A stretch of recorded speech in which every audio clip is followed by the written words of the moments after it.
दोपहर का समय था। राजा अकबर अपने दरबार में बैठे कुछ सोच रहे थे। अचानक उन्हें बीरबल की कही हुई एक बात याद आई। उन्हें याद आया कि एक बार बीरबल ने उन्हें एक कहावत सुनाई थी, जो कुछ इस तरह से थी: खाने के बाद लेटना और मारने के बाद भागना एक सयाने मनुष्य की निशानी होती है।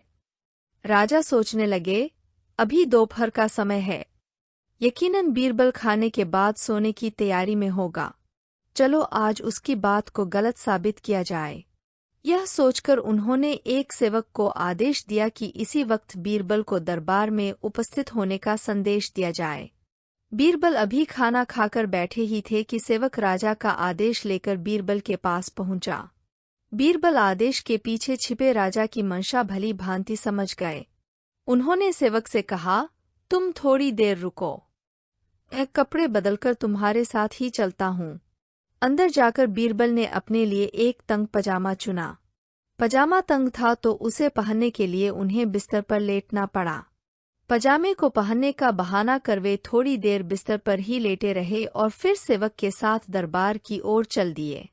दरबार में राजा बीरबल की ही राह देख रहे थे। उनके वहां पहुंचते ही राजा ने पूछा, क्यों बीरबल, आज खाने के बाद लेटे थे या नहीं? बीरबल ने जवाब दिया, जी महाराज, जरूर लेटा था।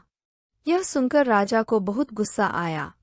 उन्होंने बीरबल से पूछा, इसका मतलब यह है कि तुमने मेरे आदेश का असम्मान किया। तुम उसी समय मेरे सामने क्यों उपस्थित नहीं हुए? इसके लिए मैं तुम्हें सजा देता हूँ।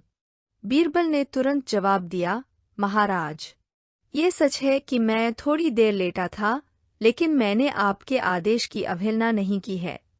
आपको मुझ पर यकीन न हो तो आप सेवक से इस बारे में पूछ सकते हैं। हाँ, ये अलग बात है कि मुझे इस तंग पजामे को पहनने के लिए बिस्तर पर लेटना पड़ा था। बीरबल की इस बात को सुनकर अकबर हंसे बिना रह न सके और उन्होंने बीरबल को दरबार से जाने दिया। कहानी से सीख। इस कहानी से हमें यह सीखने को मिलता है कि परिस्थिति को भांपते हुए हमारे द्वारा उठाया गया एक कदम हमें अनेक मुसीबतों से बचा सकता है।